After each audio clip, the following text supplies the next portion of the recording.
Nesse caso, a obstrução da via que antes era reversível passa a ser fixa.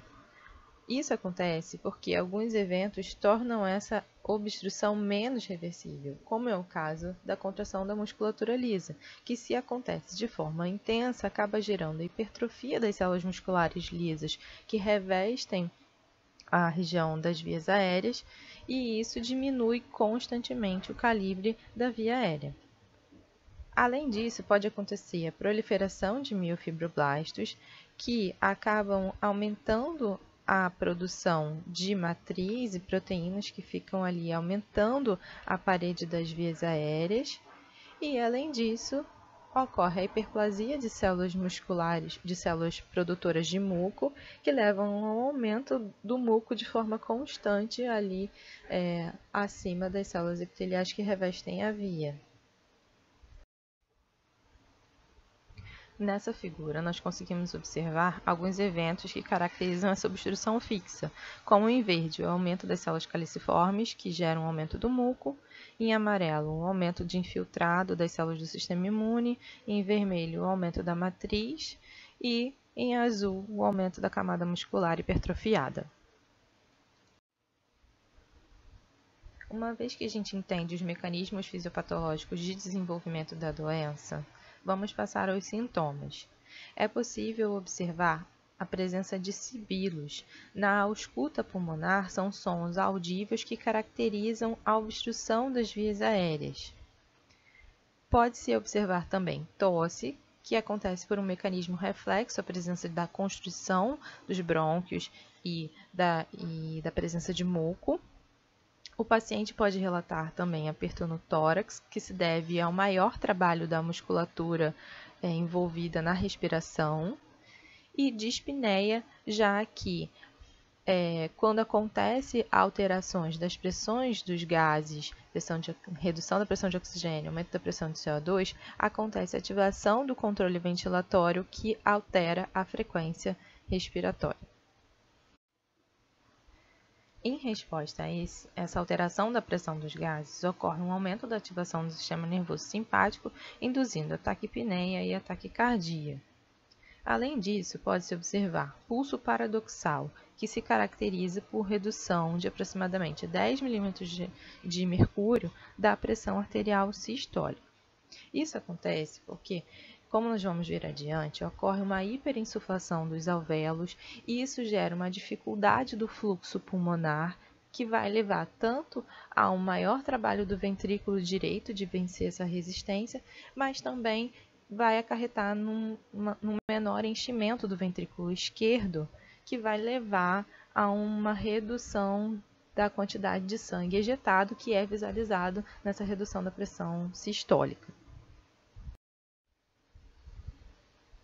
Além disso, para auxiliar no diagnóstico e no acompanhamento de pacientes com doenças respiratórias, é realizado o teste de função pulmonar em manobra de expiração forçada.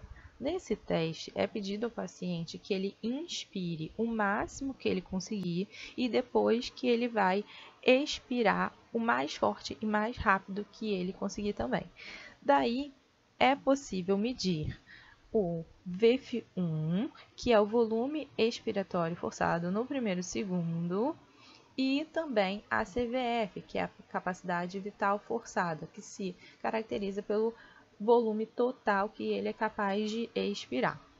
No gráfico azul, a gente observa o indivíduo normal, que a capacidade expiratória máxima é em torno de 5 litros, e desses 5 litros, 4 litros acontecem no primeiro segundo.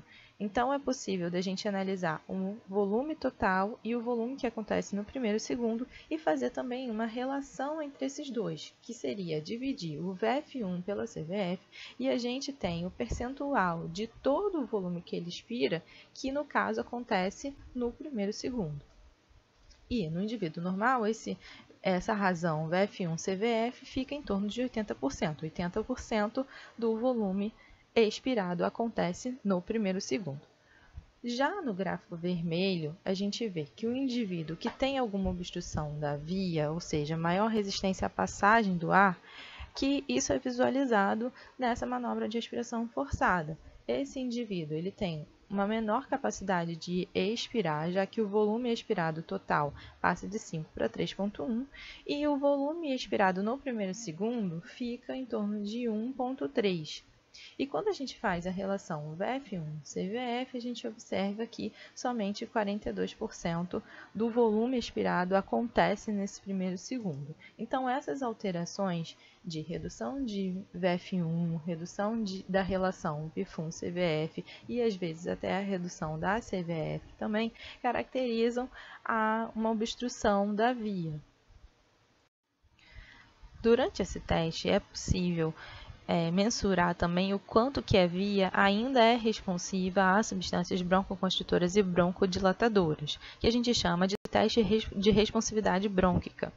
Quando é administrado um broncodilatador, espera-se que ocorra um aumento de 12% do volume expirado no primeiro segundo. E quando é administrado um broncoconstritor, como a histamina, a metacolina, é esperado que esses pacientes asmáticos que têm uma certa hiperresponsividade da via vão apresentar uma redução de aproximadamente 20% do VF1, enquanto que um indivíduo normal apresentaria somente uma redução de até 5% do volume expiratório forçado do primeiro segundo. Além disso, a gente precisa relembrar um pouco dos volumes e capacidades respiratórias, para entender um pouco do delinear do quadro de indivíduo asmático. Nesse traçado espirográfico, a gente observa o volume corrente, que é a respiração de repouso, que a gente pode inspirar até o máximo e depois expirar até o máximo, como a gente faz nesse teste de manobra de expiração forçada, e que, mesmo expirando até o máximo que a gente consegue, existe um certo volume que permanece dentro dos alvéolos, que é chamado de volume residual. Como esse indivíduo ele tem dificuldade de expirar devido à obstrução da via aérea, esse volume que permanece dentro dos alvéolos, o volume residual, acaba aumentando. Então, após uma inspiração até o máximo, aqui sinalizado de amarelo, um indivíduo normal conseguiria expirar em torno de 4 litros e voltar até um volume residual normal, enquanto que o indivíduo asmático com prejuízo da expiração, ele vai ter dificuldade de expirar e aumentar então esse volume residual para a sinalização vermelha aqui mostrada na figura. Então, esse indivíduo tem um aumento do volume residual e o aumento da CRF, que é a capacidade residual funcional, que é a capacidade que contém esse volume residual aumentado. E a longo prazo, isso pode se refletir também no aumento da capacidade pulmonar total, já que acaba ficando mais ar acumulado dentro dos pulmões.